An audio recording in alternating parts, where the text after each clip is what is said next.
조용한 저녁이었습니다. 나는 교대 근무를 했고 마침내 내 집에서 편안하게 쉴 수 있게 되었습니다. 우리가 10년 넘게 함께 지냈던 나의 사랑하는 아내 에버게일이 곧 도착할 것입니다. 우리는 항상 저녁 식사를 함께 모여서 우리의 문제에 대해 논의했습니다. 근무일 지인들의 잡담, 다른 세계 소식. 그녀는 교사로 일했고 시험 시즌이어서 가끔 늦게까지 일해야 했습니다. 나는 소방관이었고 힘든 직업이었고 아내가 많은 지원을 해주었고 그렇게 그녀와 나는 만났습니다.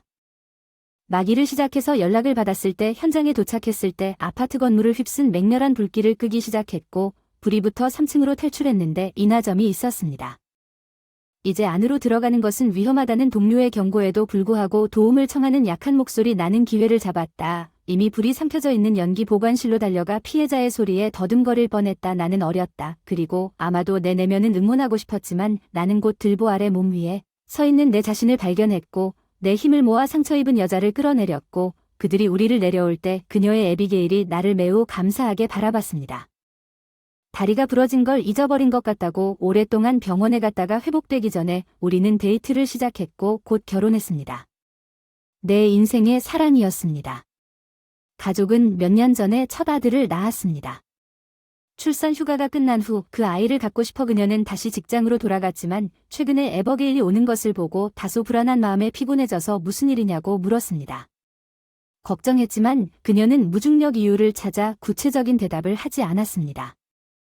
어느 날 우리가 아들 에버게일과 함께 공원에 산책하러 갔을 때 그녀가 아들 근처에 있을 때 매우 행복해 보였습니다. 직장에서의 소란이 피로의 원인이라고 말하면서 우리는 아이스크림 판매대로 가서 각자 한 몫씩 사주었다. 나는 그녀가 차갑고 달콤한 공을 달콤하게 핥고 안에 녹은 아이스크림이 남아있는 것을 지켜보았다. 나는 그녀의 입가에 부드럽게 물방울을 닦아내는 것을 도왔고 우리가 처음으로 그녀와 함께 공원에 가서 아이스크림을 먹었던 때를 기억했습니다. 우리는 집에 너무 늦게 도착하지 않았고 아내가 아이를 안으러 갔습니다. 피곤해서 내가 차를 마시러 간 동안 신선한 공기를 마시며 에비게일이 돌아와서 테이블에 앉았어. 믹 요즘 너무 피곤해서 이 학생들이 나를 지치게 해. 내가 고등학교로 전학한 후에 그녀가 대화를 시작했다. 학교에서 난 지치게 만들었어. 그들은 너무 반항적이고 불순종해서. 악몽이야. 아내를 껴안고 뺨에 뽀뽀를 했어. 나는 그녀를 위로하고 싶었고 그녀에게 의사에게 같이 가라고 권했습니다. 그가 진정제를 처방할지 모르지만 그녀는 듣기 싫다고 마음에는 아무 문제가 없다고 하더군요. 피곤할 뿐이에요. 집안일을 더 도와주기로 했고 집에 먼저 도착하면 요리도 하고 가끔 진공청소기도 챙겼어요. 여자 일이에요. 나에게는 항상 쉬운 일은 아니었고 물론 나 역시 피곤했지만 아내의 기분을 좋게 해주고 싶었고 아내가 해야 할 일은 유치원에서 아기를 집으로 데려가는 것뿐이었다. 가끔 어머니가 와서 집안일을 도와주곤 했다. 그날 에버게일은 전혀 기분이 좋지 않은 채 돌아왔습니다. 내가 그녀에게 무슨 일이 있었는지 물었을 때 그녀는 아무 말도 하지 않고 재빨리 그녀의 방으로 올라가 욕실에 몸을 가두었습니다. 나는 무슨 일이 일어났음을 알았고 그것이 나를 괴롭혔습니다. 나는 그녀를 따라 올라갔습니다. 들어가려고 했는데 안에서 문이 잠겨 있었어요. 에비게일을 두드렸어요. 오 자기야 무슨 일이 일어났는지 얘기하자. 내버려둬. 닫힌 문 뒤에서 뭔가가 들리는 걸 듣고 그녀가 싱크대 수도꼭지를 켜서 흐르는 물이 흐르도록 하는 소리를 들었어. 그녀가 우는 소리를 무시했지만 나는 그 소리를 들었습니다. 나는 그녀와 몇 번 더 이야기를 시도했지만 소용이 없었기 때문에 그녀가 곧 진정하고 나오길 바라며 침실로 돌아갔습니다. 그녀에게 그런 일이 일어났고 나는 그 일을 그대로 두고 싶지 않았습니다. 어느 날 내가 교대 근무를 하지 않았을 때 그 사람은 짐을 싸서 학교에 갔는데 그곳에서 내가 복도에서 본 것을 그녀가 가르쳤습니다. 물론 아이들이 실제로 그랬던 것처럼 나에게 약간의 충격을 줬습니다. 매우 버릇없는 그들의 행동은 나에게 불필요하게 거칠게 보였습니다. 우리 세대는 현재 세대와 매우 달랐습니다. 교장실에 가고 싶었지만 도중에 학생 중 한 명이 내가 어디 있는지 보라고 소리를 지르며 쓰러질 뻔했습니다. 가다가 사과도 하지 않고 달려갔다가 마침내 간판이 있는 문을 발견하고 노크를 했다. 들어오다 불만스러운 목소리가 크게 들려등 뒤에서 문을 닫았다. 안녕하세요. 저기 안녕하세요 인사했습니다. 저는 에마어 슈터 에버게일 슈터제 아내가 일합니다. 여기. 그래서 그는 엄숙한 표정으로 이마 아래에서 나를 바라보았습니다. 내가 말하려는 것은 그녀가 최근에 기분이 정말 안 좋다는 것입니다. 그녀의 고등학교 수업과 함께 일하는 것이 그녀를 많이 지치게 하는 것 같습니다. 정말 눈치채지 못했습니다. 반대로 그녀의 행동에 피로는 없었습니다. 그녀는 매우 활동적이었습니다. 물론 저는 그 대답을 들을 준비가 되어 있지 않았고 이제 세부사항이 궁금했습니다. 죄송합니다. 아마도 그녀는 그것을 보여주고 싶지 않은 것 같지만 실질적으로 집에 돌아옵니다. 지쳤고 우리 집에도 아기가 있는데 베이비시터를 고용하길 원하시나요? 그는 나에게 공격적으로 들렸지만 나는 그에게 상처를 줄 만한 어떤 짓도 하지 않았습니다. 할 수 있습니까? 내가 하는 일이 무엇인지 궁금해서 망설였습니다. 지금은 괜찮습니다. 내 방문에 대해 아내에게 아무 말도 하지 않았기 때문에 그녀가 수년 동안 당신을 위해 일한 후 휴식을 취하십시오. 당신은 그녀를 만나러 가는 것이 좋을 것입니다.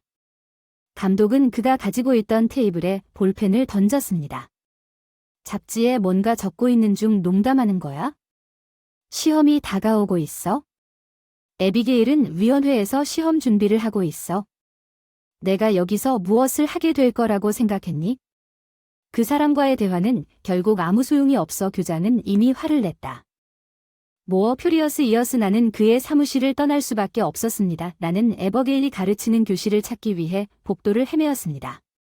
큰 소리로 종소리가 울리고 복도에서 흩어져 있는 학생들도 그들의 교실을 지나가던 선생님들에게 그녀를 찾을 수 있는 곳이 길을 가리켰는지 묻습니다.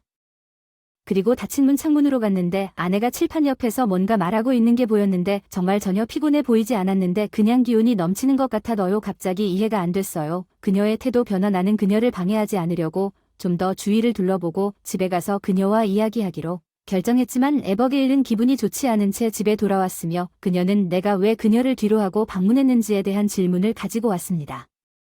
그녀의 상사가 그녀를 위해 휴가를 요구했습니다. 나는 그녀에게 걱정한다고 설명하려고 했지만 그녀는 듣지 않고 내 행동에 대해 계속 비난했습니다. 잠시 떨어져 있어야 한다고 갑자기 나에게 그녀는 무슨 말입니까? 어떻게 따로 있지만 당신이 걱정되는지 그냥 가세요. 시간이 필요하고 강요하지 마세요. 그날 밤은 다음날 점심시간에 소파에서 보냈습니다. 디렉토리에서 심리학자의 전화번호를 찾아서 그에게 전화했습니다. 그는 설명했습니다. 가족 생활에서 이런 일은 매우 바쁜 일정과 집안일로 인해 가장 자주 발생하며 우리 관계가 스캔들로 변하기 전에 그는 우리에게 한동안 별도로 살 것을 권했습니다. 그런 상황에서는 종종 이혼으로 끝나기 때문입니다. 그의 조언을 듣고 나는 동거했습니다. 한동안 어머니도 데리고 갔습니다. 에버게일은 그를 더 자주 방문하겠다고 약속하는 것을 꺼리지 않았습니다. 우리 둘 다 어머니에게 휴식이 필요하다는 것을 알았고 어머니의 기분을 나아지게 하기 위해 최선을 다하려고 노력했습니다. 그로부터 몇 주가 지났습니다. 우리는 헤어졌습니다. 에버게일은 최근에 그녀의 아들을 방문하는 일이 점점 줄어들었지만 조금 후에 그녀에게 압력을 가하지 않으려고 노력했습니다. 학교 시험이 끝났다는 것을 알았고 이제 가족 관계를 회복할 수 있기를 바랍니다. 아내를 방문하기로 결정했습니다. 가는 길에 가게에 들러 그 사람이 너무 좋아했던 케이크를 빨리 사서 집 앞에 차를 세우는데 그 사람을 보고 싶은 설렘과 욕심이 마음속에 차올랐다. 나는 문으로 가서 벨을 누르려 했지만 나는 그녀를 놀라게 하기로 결심하고 조용히 열쇠로 문을 열었습니다. 내가 본 것은 나를 놀라게 했습니다. 집은 청소되지 않았습니다. 사방이 엉망이고 곳곳에 물건들이 놓여 있었습니다. 조심스럽게 부엌에 들어갔는데 이미 많은 물건이 쌓여 있었습니다. 더러운 접시와 오랫동안 치워지지 않은 쓰레기는 이미 카운터 뒤 구석에서 종종 불쾌한 냄새를 풍기기 시작했습니다. 샴페인과 와인 몇 병이 발견되었습니다. 거기에는 담배가 가득 담긴 쟁반이 있었지만 근처 조리대에는 예전에는 항상 깨끗하고 향기로웠던 내 집이 난로인지 몰랐습니다. 마치 사회에 질질 끌려다니는 더러운 곳에 와 있는 것 같았습니다. 위층에서 바스락거리는 소리가 들려 케이크를 정돈된 테이블 위에 놓았습니다. 계단을 조용히 올라갈 때 수표를 들었습니다. 여기 위에서 무슨 일이 일어나고 있는지 계속 듣고 싶었습니다. 마침내 침실로 향하는 문이었습니다. 문을 열었고 겁에 질려 침대 위에 젊은 남자가 자고 있었습니다. 방도 마찬가지로 지저분했습니다. 아래층에 있던 물건이 바닥에 널려 있고 담배 냄새가 방에 스며들었어요. 당신은 누구입니까? 나는 큰 소리로 문을 쾅 닫으며 소리쳤습니다. 그 젊은이는 침대 위로 뛰어올라 졸린 눈을 닦으며 잠을 자려고 술을 마신 것 같았습니다. 너 누구야? 계속 소리 지르고 일어나. 이 새끼야, 우리 집에서 뭐 하는 거야? 침대 위로 뛰어올라 그 사람을 끌어내렸어. 그 사람과 침대 사이를 이리저리 살펴봤어. 야, 너 누구야? 졸린 목소리로 중얼거렸어. 이 개자식아, 여기가 내가 질문하는 곳이야. 대답해줘. 내 집에서 뭐 하는 거야? 한 손으로 벌거벗은 젊은이의 목을 잡고 벽에 밀쳤어. 내가 본 광경은 나를 너무 화나게 했고 아드레날린이 솟아올랐다. 그 순간 그는 헐떡거리기 시작했고 나는 그가 누구냐고 대답할 수 있도록 내 그립을 조금 느슨하게 했습니다. 그 아이가 더 이상 일어서지 않는 것을 보고 조금 물러서서 아비게일은 어딨어요? 으르렁거렸는지 모르겠어. 어쩌면 그 사람이 맥주를 마시러 나갔을지도 모르지. 그 사람한테는 보고도 안 했어. 난 정말 그 사람이 결혼한 줄 몰랐어. 선반에 있는 사진도 못 봤지. 집에 있는 남자용품 마지막에 반지. 그날 또 계속 때리고 싶었어. 맹세코 그 사람이 자기 오빠라고 해서 그 자리에 있는 어린애는 거의 거짓말을 하지 않는다는 걸 깨달았어. 그 말이 순간 내 감각을 뒤집어 놓았고 나는 뒤로 물러서서 바닥에 웅크리고 있었어. 침대. 나는 애비게일이 정말로 그런 짓을 했다는 것을 믿을 수 없었다. 나는 이 행동의 이유를 이해할 방법이 없었다. 나는 이것을 곰곰이 생각하면서 옷장 옆에서 공처럼 웅크리고 있는 겁에 질린 어린아이를 계속 쳐다보며 가끔씩 침대에서 떨어지는 피를 닦아냈다. 그의 코와 입은 떨리는 손으로 이성적인 생각이 서서히 내 마음속에 빠져들기 시작했고 나는 그 소년이 내 아내의 선망에 이용된 참여자일 뿐이라는 것을 깨달았습니다. 나는 그를 끝내고 싶었지만 그를 놓아주었습니다. 그는 즉시 그의 일부를 잡았습니다. 옷을 입고 도망쳐 결국 나는 그 사람의 인생을 악몽으로 만들 것이기 때문에 경찰에 가지 말라고 소리쳤다. 그는 겁에 질린 표정으로 고개를 저었다. 나는 집에 머물렀다. 나는 아래층으로 내려가 접시를 모두 던졌다. 방두케이를 들고 식탁에서 내려오다가 바닥에 크리미한 스콘을 남기고 부서졌다. 나는 무관심하게 그것을 바라보고 의자에 앉아 아내가 오기를 기다렸다. 오래 기다릴 필요가 없었다. 현관문이 쾅 닫히는 소리가 들렸다. 애비게일의 쾌활한 기분이 들었습니다.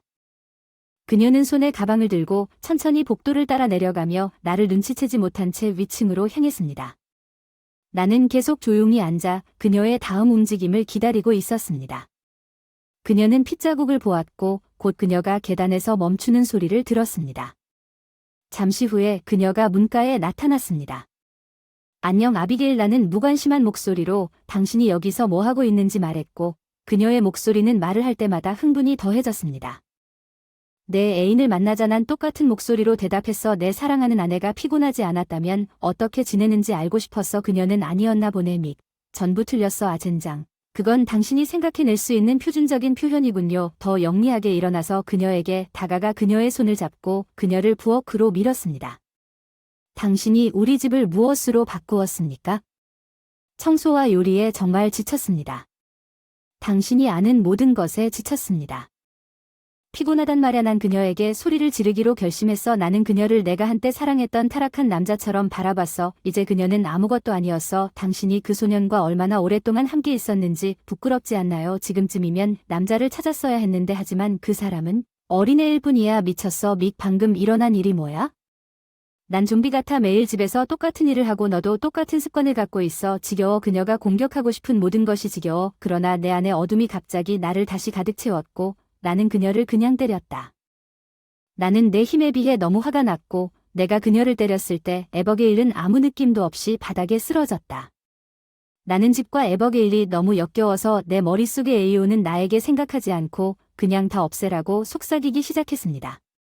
난로로 가서 모든 버너를 풀었고 즉시 바닥에서 조용한 가스 소리가 들렸습니다. 담배 한 갑이 열려있는 것을 발견했습니다. 하나를 꺼냈고 불을 붙였습니다. 기적적으로 깨지지 않은 바닥에서 연기를 주었고 불이 붙은 담배를 그 위에 올려놓고 집을 떠났습니다.